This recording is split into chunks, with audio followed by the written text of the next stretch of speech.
पाचन में। तो पाचन क्या होता है बाबू? जब जटिल, यानी कि मानिए जटिल का मतलब क्या होता है, किसी चीज को ले लीजिए, आप इस समय लाई का दिन आया है, लाई ले लीजिए, लाई ठोस में खाते हैं तो जटिल पदार्थ हो गया, और उसको खंडों खंडों में तोड़कर एकदम पीस देना, लार में लपेट देना, तो वो हो जाएगा आपका सरल। अब वो टूट टूट के क्या हो गया, छोटा में। तो कोई पूछेगा पाचन क्या है, तो कहना जब जटिल पदार्थों को खंडों खंडों में तोड़कर सरल बना देना ही पाचन कहलाता है। एक बात हमेशा याद रखना, कोई पूछ दे कि हमारे शरीर में किसका पाचन नहीं होता है, तो कहना जल हुआ, विटामिन हुआ और खनिज हुए, ये अवशोषित होते हैं। यहाँ लिखा है इनका अवशोषण होता है। अवशोषण के मतलब इनको पचाया नहीं जाता है। क्यों जी?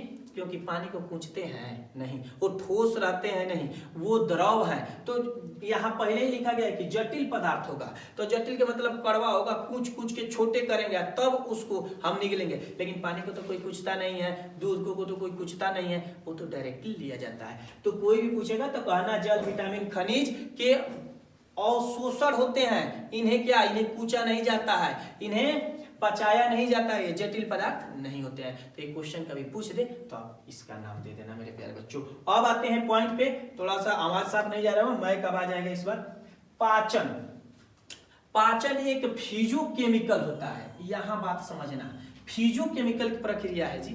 फिजियोकेमिकल प्रक्रिया कहने का मतलब क्या है कि भौतिक भी है और रासायनिक भी है। भौतिक मैंने लाई को दांतों से तोड़ा छोटे छोटे खंडों में, तो फिजिकली हो गया, और उसको लार में लपेट के पेट तक भेजा। अब वहां से हमारे जो सलाइवा है उन्हें पचाएंगे तो वो केमिकली रूप से पचाएंगे।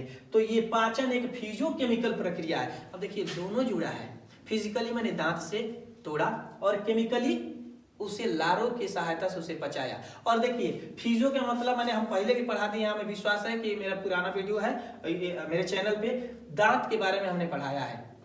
मिल्की टीथ क्या होते हैं, केनाइन क्या होता है, इंसिजस क्या होता है, मोलर क्या होता है, प्रीमोलर क्या होता है, इन सारे के विषय में मेरा वीडियो ऑलरेडी वहां पड़ा है, आप देख सकते हैं। तो फिजियो में आ गया हमारा तीत, जीवा का कोई काम नहीं है, जीवा का काम स्वाद लेना होता है बस।